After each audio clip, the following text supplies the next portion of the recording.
오늘은 출애굽기 10장 1절부터의 말씀으로 함께 은혜를 나누겠습니다.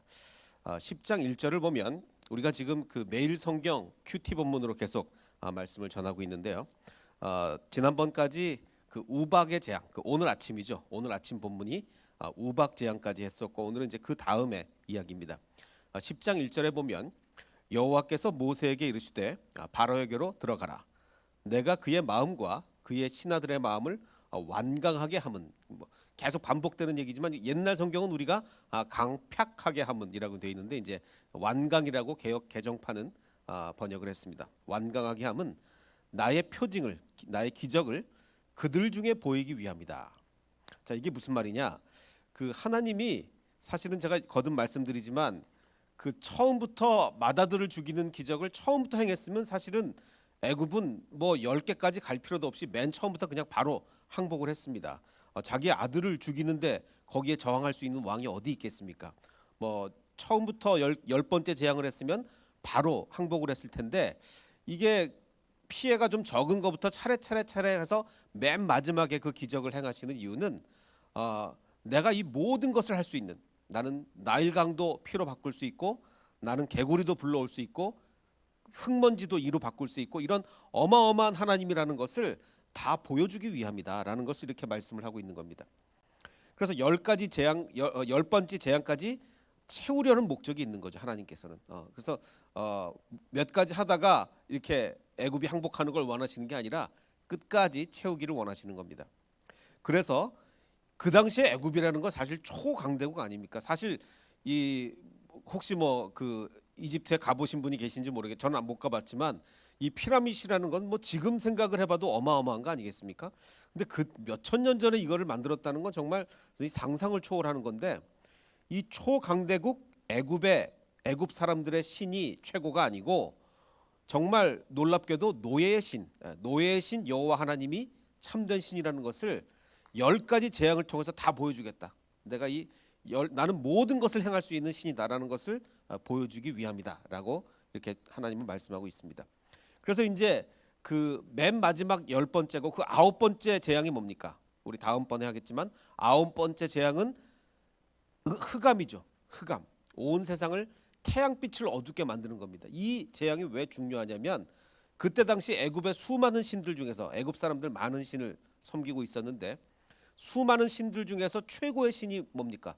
애굽의 최고의 신, 태양신 라, 뭐 레라고도 발음을 하는데, 태양신 라가 최고의 신 아닙니까? 그래서 이 흑암을 오게 했다는 건 태양신 라를 무력화시키는 거예요. 애굽의 최고의 신을 꺾는 거죠. 그렇기 때문에 그리고서 이제 마지막 10번째, 나는 모든 생명의 주권자다. 내가 원하면 너희를 다 죽일 수도 있다. 이렇게 어마어마한 능력을 보여주시는 거죠. 그러니까 하나님의 이 계획은 10가지 재앙을 다 보여주시는 게 계획이다라고 이렇게 볼 수가 있습니다. 그래서 그걸 누구한테 보여주느냐? 그들 중에, 즉 애굽 사람에게 보여주기 위함이다. 애굽 사람이 알아야 될 거 아니냐? 자기네 신이 최고라고 생각하지 아니하고 나 하나님 여호와가, 심지어는 노예의 신 나 하나님 여호와가 최고라는 것을 애굽 사람들에게 보여주겠다라고 이제 말씀하시는 거죠. 자, 그런데 이제 이것을 단지 애굽 사람들에게만 보여주는 것이 아니라 2절에 보면 그것을 넘어서 내 아들과, 지금 모세와 아론에게 얘기하는 건데, 너의 아들과 내 자손의 귀에 전하기 위함이라. 너희는 내가 여호와인 줄 알아라. 이렇게 이제 얘기를 하는 겁니다. 그래서 이 10가지 재앙의 목적은 애굽 사람과 이스라엘 백성 모두에게 하나님을 알리는 것이다. 그래서 수천 년이 지난 지금 오늘날 우리들도 하나님은 나일강도 피로 바꾸시는 하나님이라고 이제 이야기를 하는 거죠. 자, 그래서 이제 모세와 아론이 바로에게 이제 얘기를 합니다. 히브리 사람의 하나님 여호와께서 말씀하시기를, 네가 언제까지 내 앞에서 겸손하지 아니하겠느냐. 즉 세번역 성경은 너 언제까지 교만하게 굴려느냐. 내 백성을 내보내라. 그들이 나를 섬길 것이다. 자, 근데 이게 얼마나 참 웃긴 얘기냐면요. 생각해 보십시오. 아까도 말씀드렸듯이 애굽이라는 것은 요즘 말로 하면 미국이죠. 뭐 미국이 세계 최강이듯이 애굽이라고 하면 뭐 어마어마한 나라인데, 여기서 3절에 재밌는 표현이 뭡니까? 히브리 사람의 하나님이죠. 히브리 사람. 그럼 바꿔 말하면 노예의 하나님. 노예의 하나님이 세계 최강의 나라의 그 왕에게 가서, 그 당시 근데 바로는 단순한 왕이 아니라 뭐였죠? 태양신 라의 현현, 즉 태양신의 아들이다. 신의 아들. 태양신 라의 아들이라고 불리는 바로한테 가서 노예의 하나님이 이렇게 얘기하십니다. 너 언제까지 교만할래? 너 언제까지 교만할래? 이게 야 정말 이거 대단한 얘기죠. 글쎄 요즘 우리나라 역사로 바꿔 말하면 이게 뭐 이렇게 우리나라의 참 그 아픈 역사라서 이야기하긴 그렇지만 예를 들면 그 일제 강점기에 일왕한테 가서 일왕에게 우리가 지금 한참 일제 강점기입니다. 뭐 일본한테 꼼짝도 못 하고 있을 때 일왕에게 찾아가서 그때 뭐 우리나라에 수호신은 없었지만 조선의 신이 일왕 당신한테 이렇게 얘기합니다. 너 언제까지 교만할래? 이게 정말 말이 안 되는 얘기죠. 말이 안 되는 얘기인데 지금 하나님은 그렇게 말씀하시고 있는 거예요. 그래서 일부러 10가지 재앙을 다 보여주시는 겁니다. 몇 개만 하지 않고 제일 센 거 몇 개만 해도 될 텐데 10가지를 다 보여주시는 거죠. 자, 근데 이제 우리가 좀 생각해 볼 것은 거듭 얘기하지만 뭐 9장에도 나오고 그 전에도 나오지만 바로의 마음이 이렇게 완악한 것은 여호와께서 바로의 마음을 완악하게 했기 때문에 바로가 이렇게 말을 안 들은 거다라고 이렇게 얘기를 하는데 10장에 가서는 너 언제까지 이렇게 교만할래? 너 언제까지 내 앞에서 겸비하지 않을래? 라고 물어보는 거는 좀 모순이 아니냐. 하나님이 그렇게 하셔놓고 하나님이 완악하게 하셔놓고 너 언제까지 교만할래? 라고 물어보는 것은 자 그래서 하나님이 완악하게 하셨다고 한 후에 너 언제 겸손해질래? 라고 물어보는 것은 모순이 아니냐. 자 그런데 생각해 보십시오. 이게 지금 여러 사람이 쓴 것을 짜집게 한 게 아니고 모세가 하나님의 말씀대로 쫙 다 기록한 책인데 이 모순을 모르고 적은 게 아니죠. 성경의 기록자는 절대로 어리석지 않습니다. 모순을 다 알고 있는데 그럼 이게 왜 모순이 아니냐? 완악하게 하셨다는 얘기는 거듭 말씀드리지만 굉장히 착한 바로인데 일부러 못되게 만들었다는 얘기가 아니에요. 일부러 못되게 만들었다는 얘기가 아니라 믿는 사람이건 믿지 않는 사람이건 우리 삶의 모든 선은 누구한테서 나옵니까? 우리가 조그만 선이라도 했다. 우리 앞에 계신 우리 권주영 전도사님이 착한 일을 많이 하시는데 착한 일을 했다라고 하면 그건 권주영 전도사님의 내면에서 나오는 착함입니까? 아니면 하나님이 권주영 전도사님에게 착한 일을 하게 하신 겁니까? 대답을 왜 안 하시지? 그렇죠. 예. 그거는 권주영 전도사님의 마음속에 착함이 있어가지고 전도사님 마음에 착함이 있어서 그 착한 행동을 한 게 아니라 하나님이 권 전도사님 하여금 착한 일을 하게 만드신 거란 말이에요. 그럼 믿지 않는 사람도 마찬가지입니다. 믿지 않는 사람도 착한 일을 한 것은 하나님이 그렇게 하게 하신 거예요. 마찬가지로 바로도 완악하게 하셨다는 얘기는 굉장히 천성적으로 착한 바로를 하나님이 일부러 못되게 만드신 게 아니라 완악하게 하셨다는 얘기는 선함을 공급하지 않으신 거예요. 선함을 공급하시지 않으면 완악하게 되죠. 그래서 이게 굉장히 다른 얘기입니다. 멀쩡한 사람을 못된 사람 만든 게 아니고 계속 선함을 공급하시다가 이 바로도 그렇게 나쁜 사람 아니라 그랬죠. 예. 뭐 열심히 일하고 뭐 굉장히 왕치고는 그래도 괜찮은 왕이었습니다. 하지만 하나님이 선함을 공급하다가 그 선함을 공급하는 걸 잠시 멈추시면 그게 완악하게 하시는 거죠. 예. 자, 근데 이제 그러면서도 하나님은 회개의 기회를 주십니다. 그래도 너 한번 회개해 봐라. 너 언제까지 이렇게 교만할래? 라고 이렇게 회개의 기회를 주시는 거죠. 그래서 바로는 결코 자기가 억울하다고 얘기할 수 없습니다. 하나님이 선함을 덜 공급해 주시는 걸 가지고 억울하다고 얘기할 수 없죠. 자, 이제 4절에 보면 내가 만일 내 백성 보내기를 거절하면 내일 내가 메뚜기를 내 경내에 들어가게 하리니 메뚜기가 지면을 덮여서 어느 정도로 덮을 거냐면 사람이 땅을 볼 수 없을 것이다. 이거 문자적입니까? 과장법입니까? 과장법이 아무리 메뚜기가 많아도 땅을 볼 수 없지는 않죠. 그러니까 이 성경은 항상 정확무어한데 이 세상의 성경은 한치도 틀림없이 정확무어합니다. 근데 정확무어하다고 할 때 뭐를 전제로? 과장법이 있다는 것을 전제로 과장법을 사용한다는 것을 전제로 정확무어한다는. 그래서 여기서 진짜로 땅을 요만큼도 못 봤다라고 얘기하면 안 됩니다. 땅이 보이긴 보이지만 과장법으로서 뭐 그 정도로 메뚜기가 많았다 이렇게 얘기하는 거죠. 자, 그래서 메뚜기가 내게 남은 그것 곧 우박을 면하고 남은 것을 먹을 것이다라고 했는데 제가 오늘 새벽기도였나요? 오늘인지 어젠지 오늘 새벽기도였던 것 같네요. 그 우박의 피해가 어떻게 됐죠? 그렇죠? 우박이 막 내릴 때 그 삼과 보리는 우박으로 완전히 피해를 많이 봤는데 뭐가 좀 남았다 그랬죠. 밀과 쌀보리는 남았어요. 왜냐하면 아직 자라지 않을 때 우박이 내려가지고 밀과 쌀보리는 우박의 피해를 입지 않았습니다. 상하지 않았습니다. 근데 이제 그 말은 바꿔 말하면 이 우박의 피해가 나고 지금 메뚜기 피해가 날 때까지 시간이 좀 경과했다는 얘기죠. 뭐 하루아침에 뭐 지난주에 우박이 내렸는데 요번 주에 메뚜기가 온다 이게 아니고 우박이 내릴 때는 밀과 쌀보리가 아직 안 날 때였어요.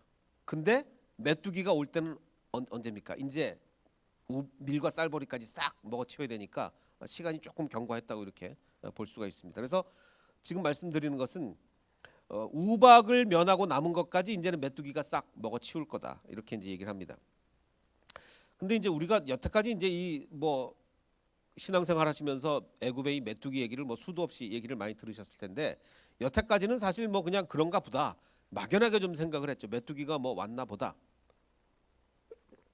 막연하게 생각을 했는데 작년이었죠. 작년에 이 아프리카와 이제 그 중동 지방을 거쳐서 어마어마한 메뚜기가 왔다는 것을 우리는 뉴스를 통해서 봤습니다. 그렇죠? 이 지구 온난화로 아마 이제 지구 온난화로 메뚜기가 엄청나게 번식을 해서 뭐 수천만 명이 먹을 걸 주면 싹 다 지금 그 쓸고 갔다고 이제 우리 계속 뉴스에 나왔었는데 이쪽 아프리카 쪽에서 발생해서 서쪽으로 바람을 따라서 계속 이동해서 뭐 나중에 뭐 중국까지 갈 거란 얘기가 있었는데 뭐 가지는 않았던 것 같아요. 그래서 엄청난 피해를 이때 입게 되었는데 사실 뭐 사진 같은 걸 보면 좀 끔찍합니다. 뭐 이렇게 나무 같은데 완전히 빽빽하게 붙어가지고 그래서 야 성경이 진짜구나. 이 정도 메뚜기가 우리 시대에 있었으면 성경에서는 하나님이 직접 일으켰으면 이것보다 더 했을 텐데 정말 뭐 상상을 초월했겠다라는 생각이 듭니다. 근데 그 우리 사역자님들 메뚜기 잘 못 봤죠? 요즘 메뚜기가 거의 없어요.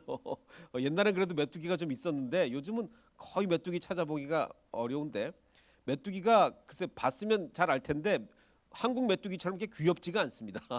이 사막 메뚜기는요. 한국 메뚜기처럼 막 귀엽고 파란색의 그런 초록색의 메뚜기가 아니고 이렇습니다. 크기랑 모양이 이게 사실 우리가 메뚜기 옛날에 먹었거든요.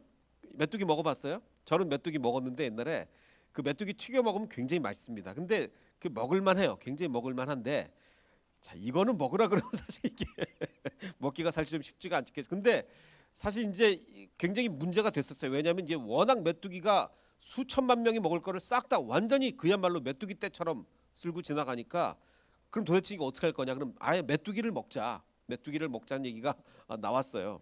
실제로 많이 먹기도 하고 실제로 예멘 지방에 가면은요 메뚜기를 이렇게 먹는 데입니다.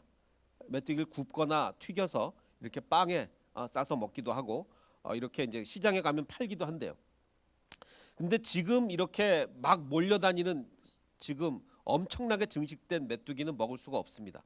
왜냐하면 이 각국에서 엄청난 농약을 메뚜기 때 뿌려요. 이 뭐 안 그러면 감당이 안 되니까 엄청난 농약을 메뚜기 위에 살포를 하기 때문에 살충제죠. 살충제를 살포하기 때문에 그걸 먹었다간 또 큰일 나거든요. 그러니까 이걸 뭐 먹을 수도 없고 뭐 어떻게 할 수도 없는 정말 난감한 상황이 된 거죠. 그때 당시에도 하여간 이 애굽의 메뚜기 떼가 뭐 얼마나 왔는지는 알 수 없지만 아마 지금 우리가 요번에 겪었던 거에 아마 훨씬 더 많은 메뚜기 떼가 아닐까 싶습니다. 그래서 어느 정도라고 하나님이 말씀하시냐면 바로에게 내 조상이 이 땅에 있었던 그날로부터 사실 이집트 역사가 세계에서 제일 오래된 역사 중에 하나잖아요. 뭐 수메르 문명과 함께 이집트 문명이 세계에서 제일 오래된 문명 중에 하나인데 네 조상이 이 땅에 있었던 그날로부터 오늘까지 보지 못했던 그런 재앙이 있게 될 거다라고 얘기를 합니다. 그 얘기를 하고 이제 돌이켜서 바로에게서 나오는데 이제는 바로의 신하들이 제가 이제 오늘인지 어제인지 새벽기도 때도 말씀을 드렸지만 그래도 굉장히 바로한테 협조적이었습니다. 사실 한국 같았으면 이 쿠데타가 벌써 몇 번 났습니다.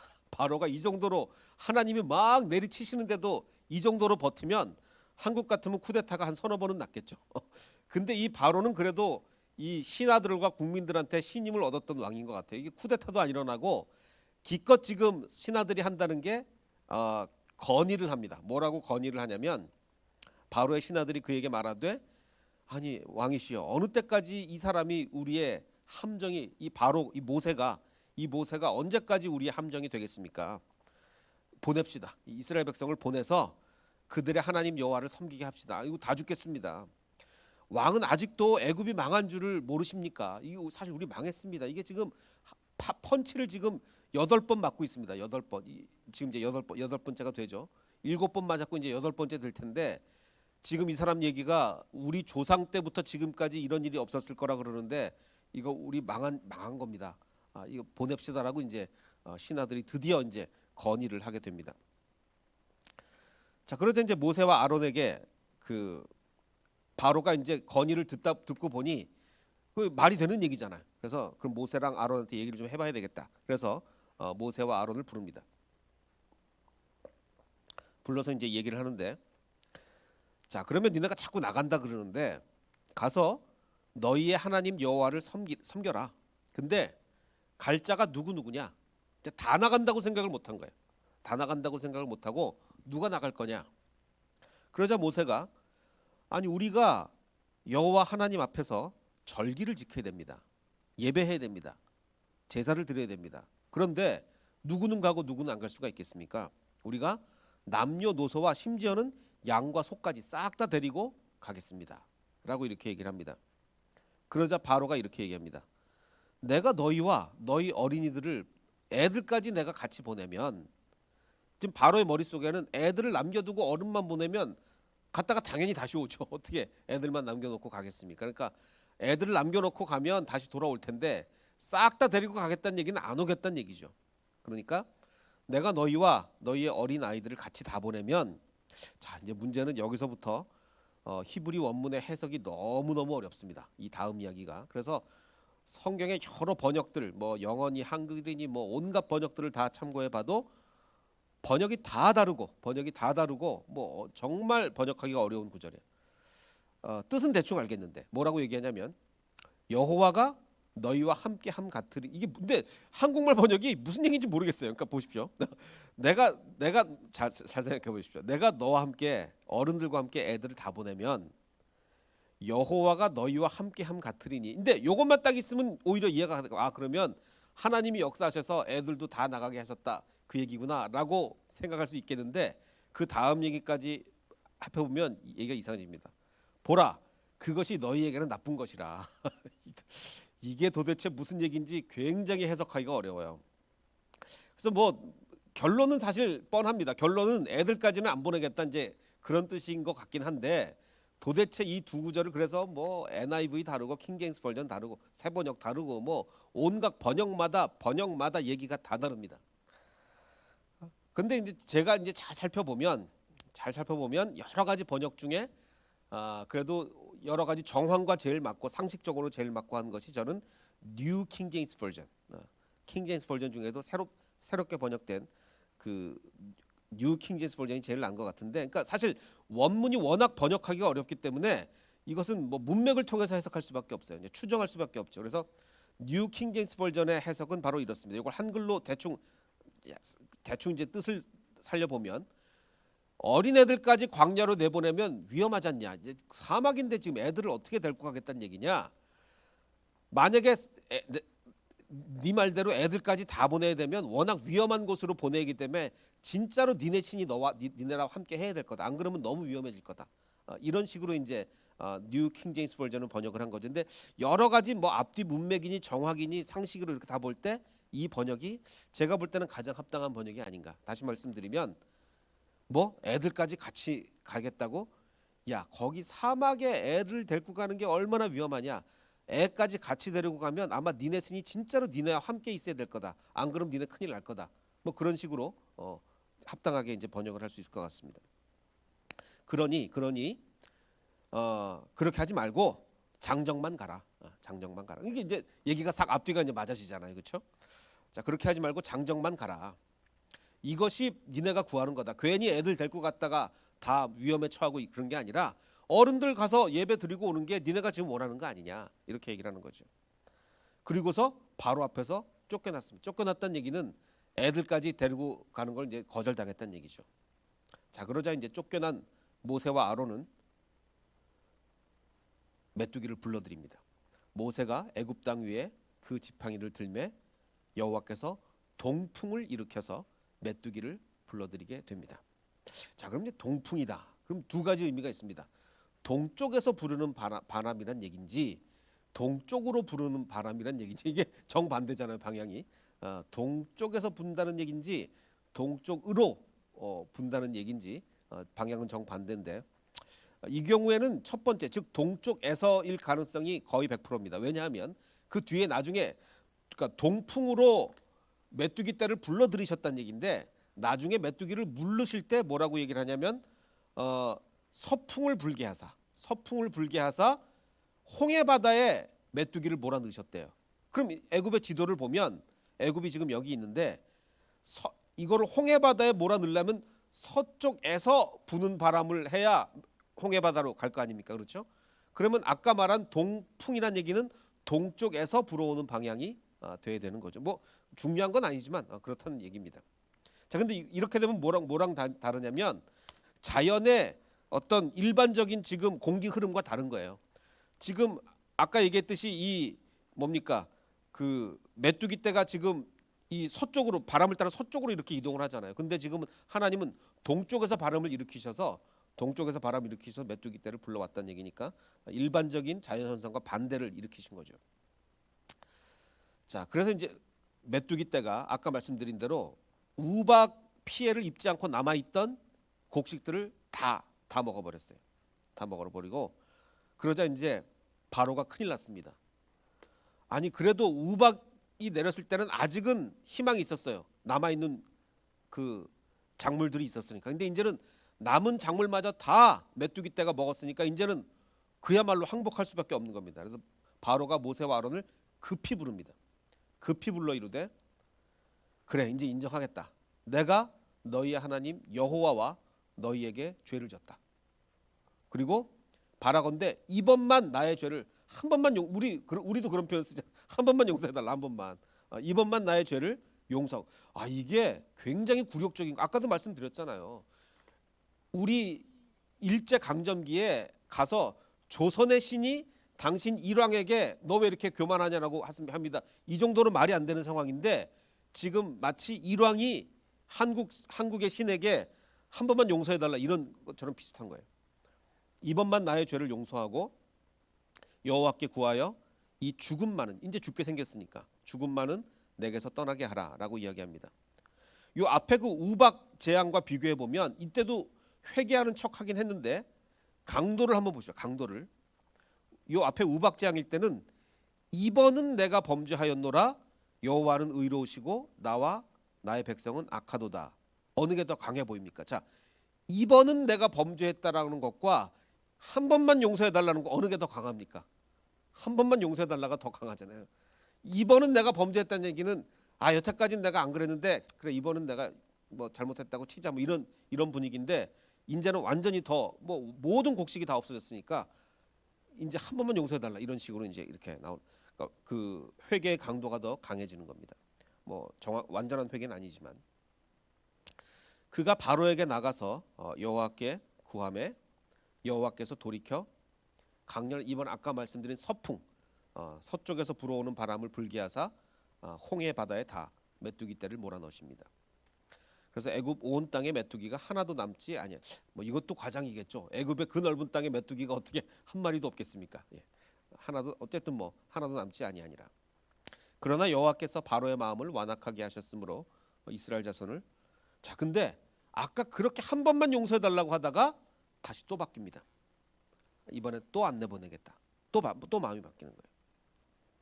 자, 그럼 여기서 제가 오늘 새벽에 말씀드리기를 자, 바로가 그 우박 내렸을 때도 마찬가지입니다. 우박 내렸을 때 바로가 그래 이번엔 잘못했다. 그러니까 내가 너희들 보내주겠다라고 했다가 마음을 돌이켰다 그랬죠. 왜 그랬다 그랬습니까? 믿는 구석이 있어서. 왜? 모든 작물이 다 없어진 게 아니거든요. 아직 작물이 좀 남았거든요. 믿는 구석이 있으니까 마음을 우리도 그러지 않습니까?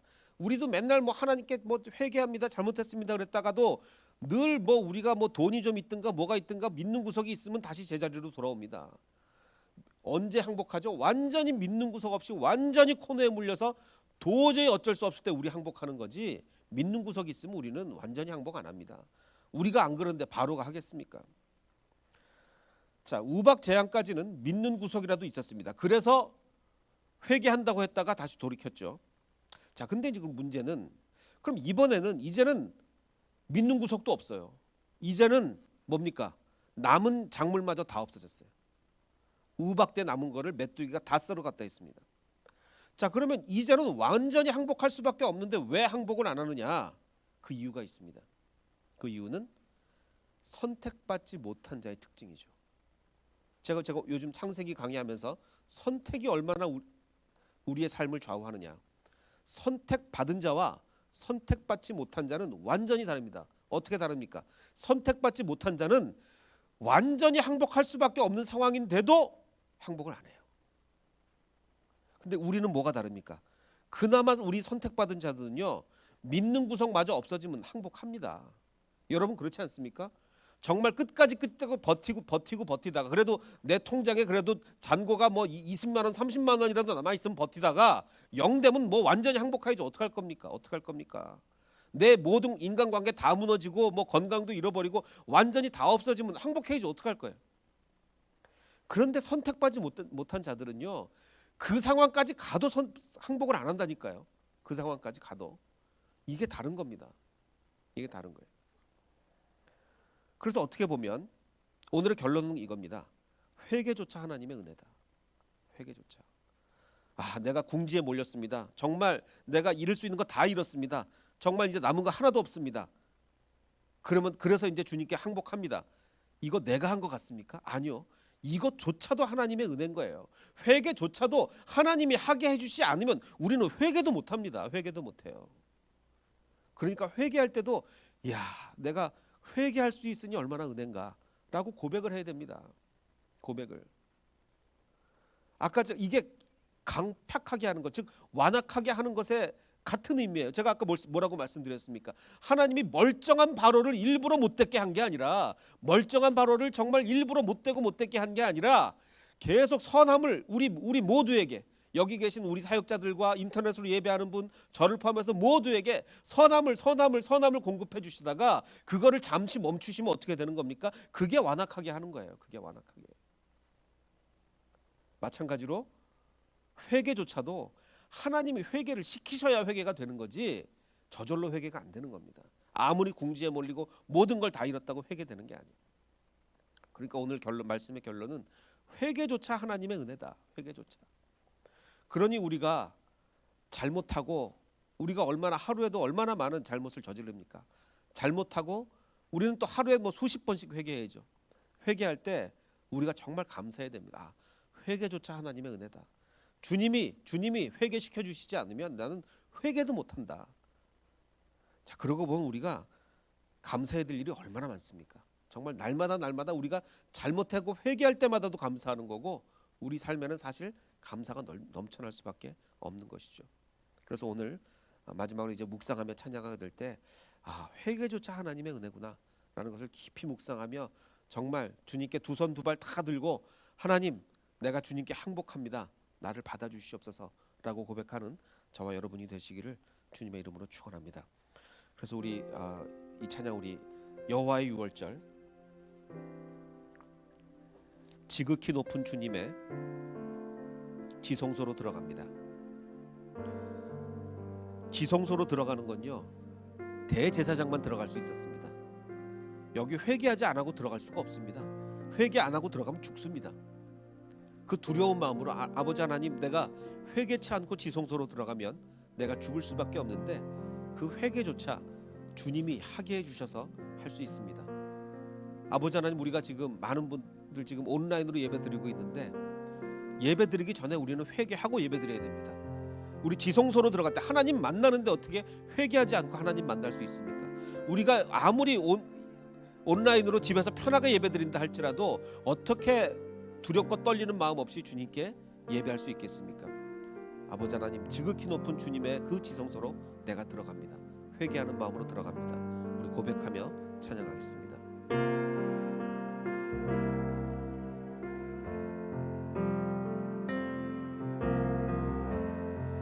지극히 높은 주님의 나 지성소로 들어갑니다. 세상의 신을 벗고서 주 보좌 앞에 엎드리리.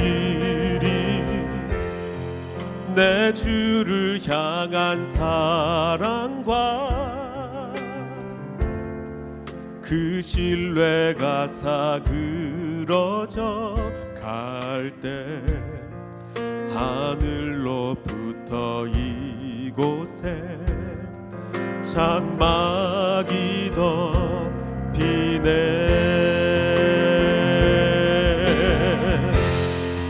이곳을 덮으소서. 이곳을 비추소서. 내 안에 무너졌던 모든 소망 다 회복하리니. 이곳을 지나소서. 이곳을 만지소서. 내 안에 죽어가는 모든 예배 다 살아나리라. 이 찬양의 마지막은 내 안에 죽어가는 모든 예배 다 살아난다고 얘기하고 있습니다. 우리가 지금 지성소로 들어가게 될 때, 매 주일마다 수요일마다 하나님을 만나기 위해서 지성소로 들어가게 될 때 우리는 두렵고 떨리는 마음이 있습니까? 정말 회개하는 마음이 있습니까? 정말 주님 앞에 모든 것을 항복하고 회개조차 감사하며 나가는 마음이 있습니까? 아버지 하나님, 우리의 마음을 정결케 하시고 늘 우리에게 선함을 더욱더 공급하여 주사 회개하게 하시고 무릎 꿇게 하시고 거룩한 마음으로 주님을 만날 수 있는 우리가 될 수 있도록 축복해 주시옵소서. 우리 함께 기도하겠습니다. 아버지 하나님, 감사합니다. 지금 이 코로나 기간에 우리가 온라인으로 예배하고 있습니다. 아버지 하나님, 그러나 우리의 마음이 더욱더 거룩하게 하여 주시옵소서. 주님을 향하는 마음이 더욱더 간절하게 하여 주시옵소서. 주님을 만나는 이 거룩한 지성소로 우리가 들어가게 될 때 우리의 마음을 다시 한번 우리의 마음을 점검하고 깨끗한 마음으로 주님을 만날 수 있도록 주님 축복하여 주시옵소서. 아버지 하나님, 주님께서 역사하시고 우리 마음에 회개하는 심령을 불어넣어 우리가 날마다 회개하게 될 때 이것이 내 능력으로 나의 선한 의지로 회복하는 회개하는 것이 아니라 오직 주님의 은혜와 축복으로 회개한다는 것을 다시 한번 깨닫고 주님께 나아갈 수 있도록 주님 축복하여 주시옵소서. 우리의 모든 예배를, 우리의 모든 죽어가는 예배를 회복할 수 있도록 하시고, 아버지 하나님, 우리가 예배마다 은혜가 있게 하시고 예배마다 회복이 있게 하시고 예배마다 감격과 은혜의 역사가 일어날 수 있도록 주님 축복하여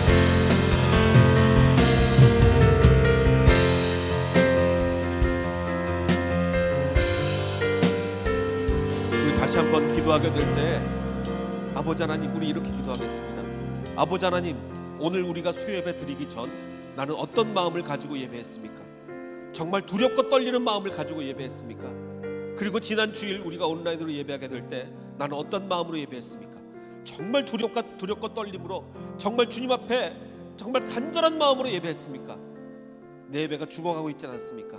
아버지 하나님, 그러나 이제 회복시켜 주시옵소서. 예배 회복해 주시면 내가 살아날 것입니다. 예배가 회복되면 내 모든 인생이 살아날 것입니다.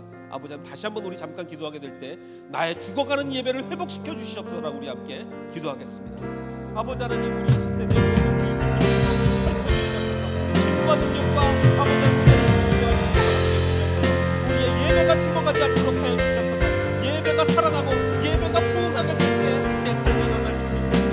아버지 하나님, 내가 아무리 경제적으로 없고 정말 육신의 질병이 있고 어떤 어려움이 있다 할지라도 내 안에 예배가 회복된다면, 내 안에 예배가 살아난다면 나는 살아날 줄 믿습니다. 아버지 하나님, 우리에게 예배를 회복시켜 주시고 회개하는 마음을 회복시켜 주시고, 아버지 하나님, 우리가 바로와 같이 되지 아니하고 주님께서 선택받은 자로서 주님께서 선택의 은혜를 받는 자로서 살아갈 수 있도록 주님 축복하여 주시옵소서. 아버지 하나님, 모든 가정과 가정의 은혜로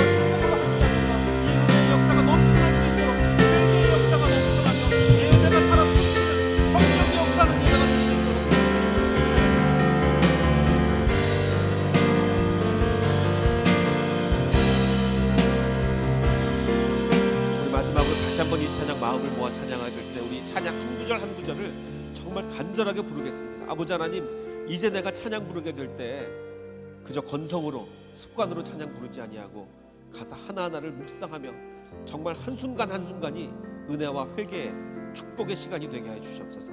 우리 고백하며 한 번 더 찬양합니다.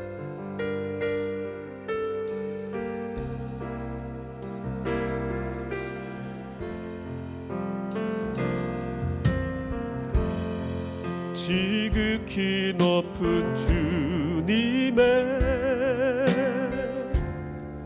나 지성소로 들어갑니다. 세상의 신을 벗고서 주 보좌 앞에 엎드리리. 내 주를 향한 사랑과 그 신뢰가 사그러져 갈 때 하늘로부터 이곳에 장막이 덮이네.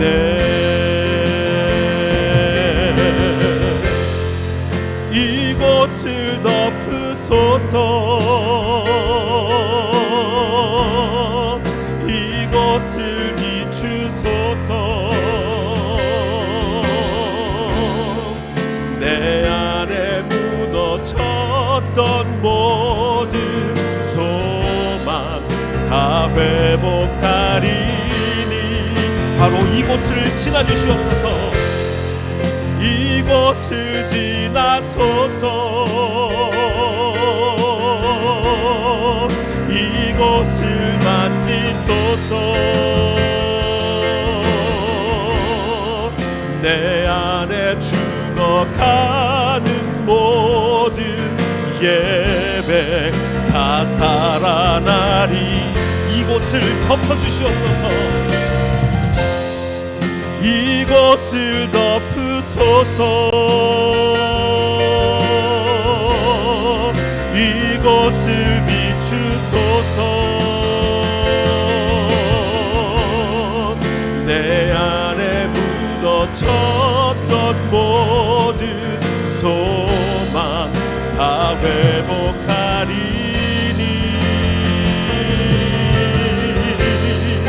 이곳을 지나소서. 이곳을 만지소서. 죽어가는 나의 예배가 회복되기를 원합니다. 내 안에 죽어가는 모든 예배 다 살아나리라. 아버지 하나님 감사합니다. 주님께서 나에게 회개의 영을 허락하시사 내 안에 죽어가는 예배가 회복될 수 있도록 축복해 주시옵소서. 매 예배하는 순간은 예배하는 순간순간은 바로 우리가 찢겨진 휘장을 들어가 지성소로 들어가는 순간입니다. 예배할 때마다 지성소에 들어가는 거룩함으로, 예배할 때마다 지성소로 들어가는 두려움과 떨림으로 내 죽어가는 예배가 회복되게 하여 주시옵소서. 이제는 우리 구주 예수 그리스도의 은혜와 아버지 하나님의 무한하신 사랑과 성령님의 감화 감동 충만하게 역사해 주심이 죽어가는 예배를 회복시키기를 원하는, 또한 주님의 주시는 그 능력으로 회개하기를 원하는 이 자리에 있는 모든 백성들 머리 위에, 그리고 인터넷으로 예배하는 모든 백성들 머리 위에 이제로부터 영원토록 함께 하시기를 간절히 축원하옵나이다. 아멘.